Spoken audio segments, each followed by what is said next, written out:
as you have admitted yourself, you're not that well known. You've stayed in the background. We have obviously done some research on you. A Vice News profile of you last year said you're a survival expert who, when you once visited an Ikea in Bulgaria, persuaded a sales assistant to let you carry your Glock handgun in case terrorists lay siege to the building. Is this true?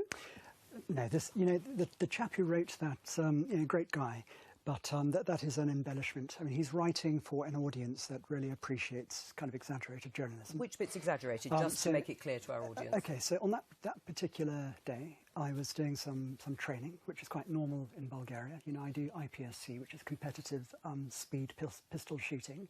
Right. Of course, I was trained by the British Army to operate weapons. It's a waste of taxpayer money if I don't maintain those skills, of course. I have access to Bulgaria. But did you have the gun on you when you went into the store? Well, yes. In fact, I did, because it simply wasn't safe to hand it over to their security, and I had some things that I had to get.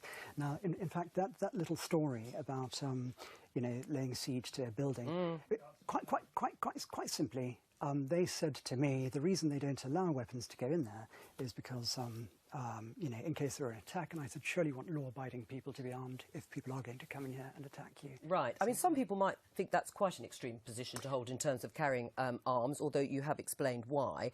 The profile also says you're building a secure compound in Bulgaria in case of a global meltdown, featuring a church, a leisure complex, a firing range and a watchtower that will double as a diving platform. Lots of detail there.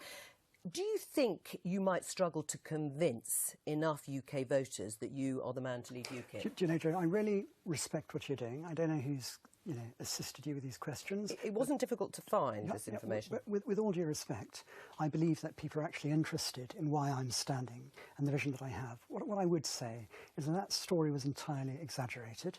If you have property and there are animals around, of course you'll secure the perimeter of your property. I mean, a secure compound simply means a garden with a wall, which I'm sure you have if you have a garden.